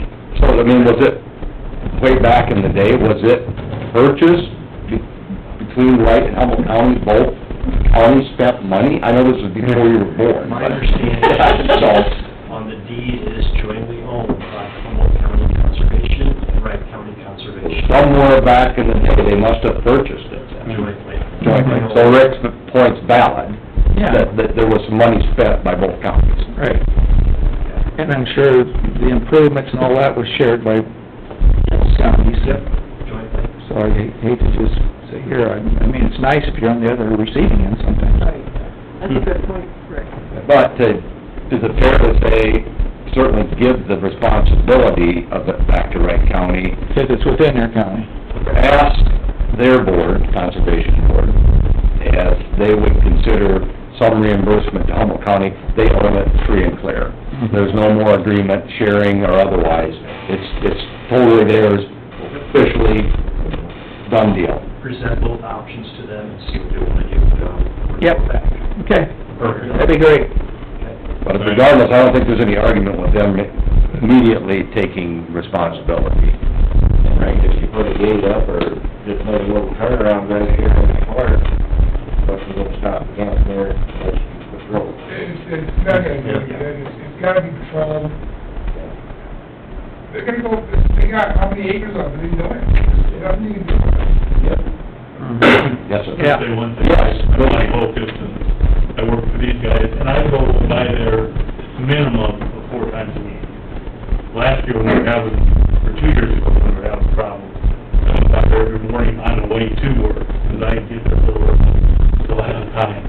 But, this year, all I've seen, there's been a little blue station wagon, Robin A. Blue, he'll pull down below and plugs his fan into the outlet and sits there all day. And there's garbage when he does that, so I'm not very happy about it. Otherwise, I've seen a few people out there, a couple were drinking beer at the shelter, which was fine. Another guy the other day was there alone, and then last Sunday, I think, there was a couple out there, there was a couple, she was actually putting the tablecloth on the picnic table.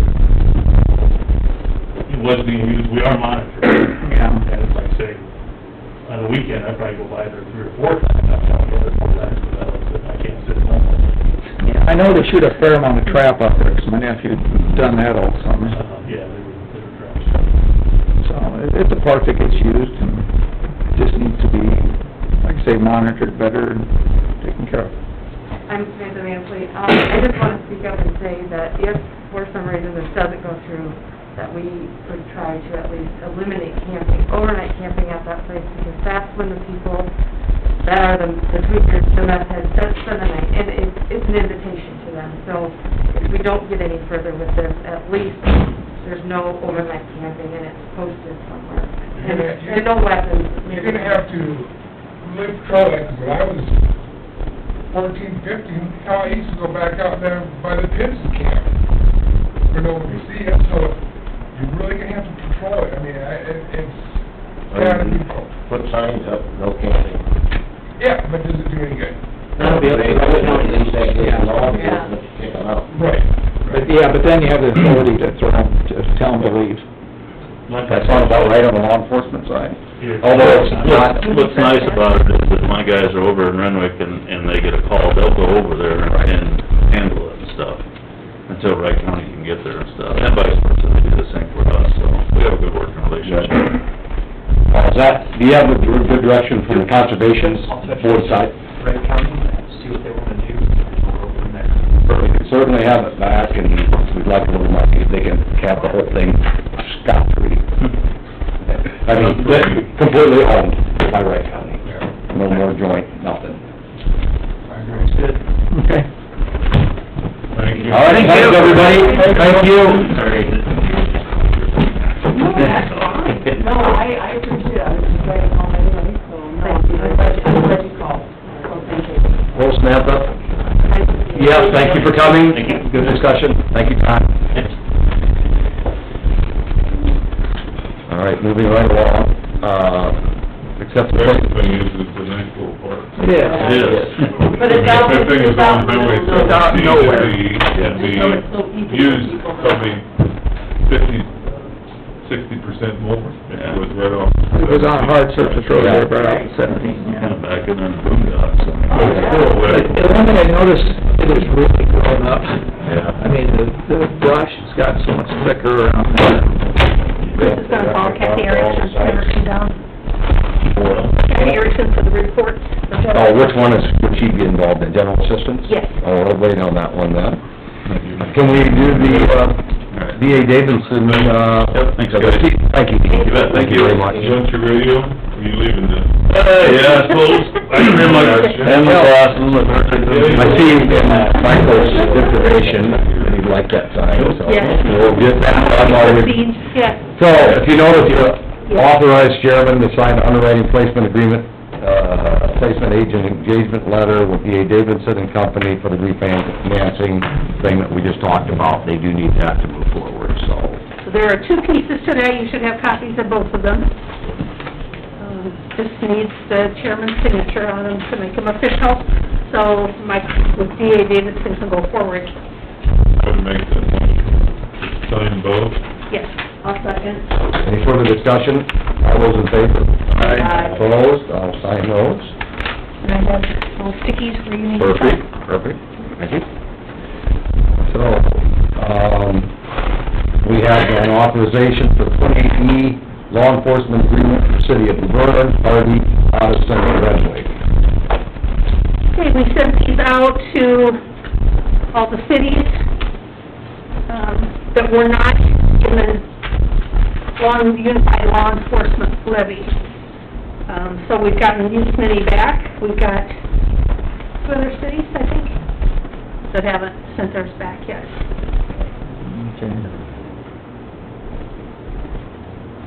So it requires the signature of the chairperson and the sheriff and myself as a witness. I'll make that, motion to authorize the chairman to sign the 2080 law enforcement agreement. That's a good thing. I tried to. I'll second that motion. Any further discussion? All those in favor? Aye. Opposed? Approved.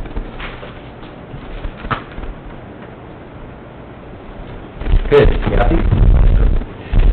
We were just waiting for you to move back up to the, accept the place on file and report for general assistance for the third and fourth quarter. You? This copy? Yeah.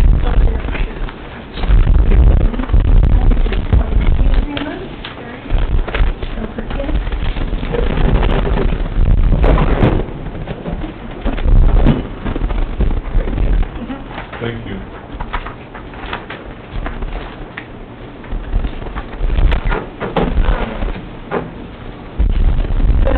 Third and fourth quarter general assistance, really nothing out of the ordinary to report for general assistance. The third quarter, there were, payments made pretty much in all of our primary areas. There were a couple, trail assistance, utility and rent, nothing out of the ordinary there, no significant changes with any of the routine expenditures for the program. Fourth quarter, for general assistance was very, very quiet. You know, I don't offer an explanation other than, you know, where courthouse was closed during that time period, but we did receive calls, and I think there were a lot of other forms of support, available for people, through the COVID stimulus and also through the, federal and state programs for folks, so our office in terms of that was pretty quiet, so we'll see how it goes moving forward. I know that we just been made aware of an email that came out, it looked like, folks that were, no longer receiving that extra $600 are gonna now be eligible for, the help with rent that's available through the state, because those dollars are not used up yet, so that's kind of been, really not processing our own applications, but it's kind of helping route people to where they can get different forms of assistance, either locally or, on the state level, so kind of fielding some questions and doing those things as well through our program, so. Other than that, I don't have anything significant to report in terms of, budget or expenditures. Anybody have questions for Kathy on any of that? I'll make the motion to accept the general assistance for report for third and fourth quarter. Second. Any further discussion? All those in favor? Aye. Opposed? So. Yeah. Any agreement from the... For the budget, there's two copies of each one, so you have to sign. Yes, because one is their copy to have in their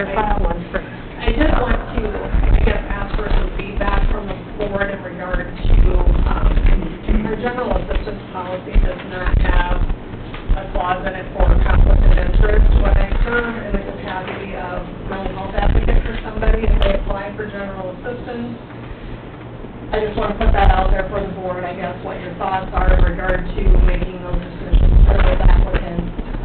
If we need something in terms of a conflict of interest, or if, you know, the board thinks it's appropriate for me to be making those decisions for folks if I served them in the past, is how that is. I mean, our guidelines are fairly clear cut, but I did want to address, you know, the board with, if we think about that, we need to address that in our policy, and then if so, you know, what that might look like. I think it ought to be in policy. Okay. Have you ever felt that you had a conflict? of Yeah, I mean, interest in anything? have you had that feeling that I really shouldn't be doing this? No, Oh, no, okay. just because the policy is very clear, but, you know, it certainly could be said one way or the other, you know, if a decision is made. Yeah. I mean, they certainly have the right to appeal that to the board, or, you know, to bring to the board, or, I guess I'm just not really sure what that would look like in terms of who we would want to make that decision if I felt there were a conflict of interest or that.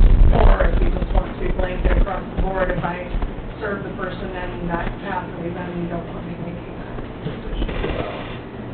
Just to cover everything, so I would put it here. Okay. That's my opinion. Right, but then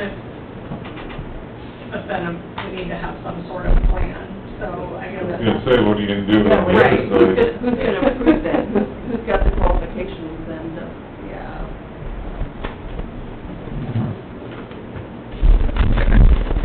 Okay.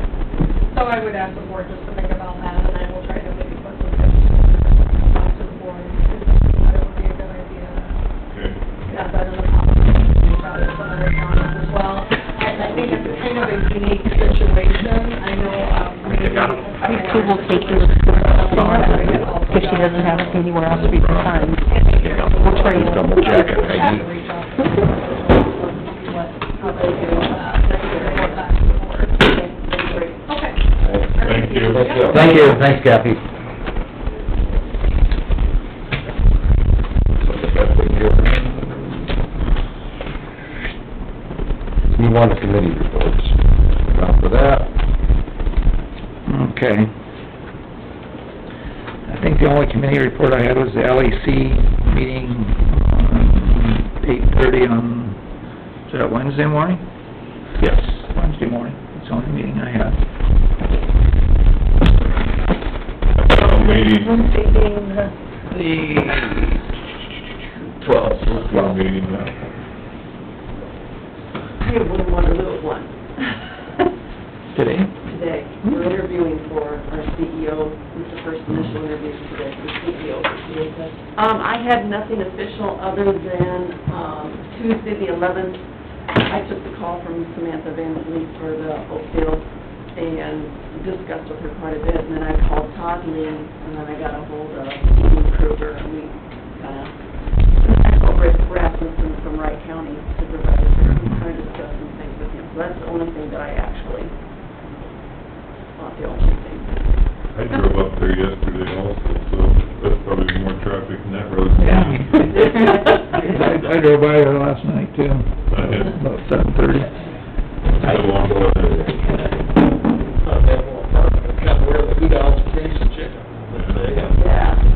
Yeah. Lost deals with nice place. It's just the results from that. You don't think so? I did not have anything official. I missed the animal shelter meeting Wednesday. I had other commitments. Is it? Officially, on Wednesday morning at 12, we had the LEC meeting by conference call, got that done. And yes, I heard from some of the Oakdale Park discussion with Todd Lee and a couple of the folks that were in attendance today, so we all went through that. On the weed commissioner side of things, still dealing with the complaint on organic farming, that was but that looks like it's moving the right direction, so I'll have a little more follow-up this week on that, to, mitigate some of that business, and then working with one landowner on thistle control in his pasture. So, and that's going pretty well too, so, just, been real, landowners have been, cooperative in both these issues, so, but that's just on the weed commissioner related, and that's ongoing, but at least it's going in the correct direction, so feel pretty good about it. So that's basically what I got this past week. Peggy? I've got a company nurse report for you guys to look at, that's confidential. And then I received an email from NACO on the Live Healthy program, and it's wanting us to update our contacts, but I'm not sure we even belong to this. We don't. Okay, but I don't have to worry about it, that's what I was wondering. Isn't that what we decided not to do? Yeah, you say not to do that. Okay. But I think, they made it an option. You know, they were gonna make it mandatory that everybody was in, and then they decided after some discussion, they'd make it available for the people who wanted it. That's all I have. One comment in regards to our, information from the corrosion compliance solutions. Will we be hearing from any other folks, such as Solutions or whatever, in regards to the security? Max just got back to work last week, so, trying to work out a schedule with him as to when he might be able to come. Or even do a Zoom or something if he didn't want to try. Solutions, out of Spencer. Along the same lines as that. Yeah, I believe so. I'm not sure if they're so intent on HIPAA, but we don't have DHS, we don't have public health. Right, that's what I was thinking. Yeah, a lot of theirs, it's the same thing, but just, they're showing how it affected HIPAA. Right, yeah, that's what I was thinking too, but, Yeah. I will get Max here to talk to you, and then you can decide how further you wanna go on that issue. And by all means, apparently, Roger was gonna send you some contact information, and Mhm. feel free to Yeah, reach out to them and ask any them. auditors or other personnel in other counties that they're working with, and if you've got anything, I'm sure you'll let us know. Okay, sure can. Hey, I did good this time. So, get that done, anything else from anybody else? Second. Any discussion, all those in favor? All right. All, we're adjourned.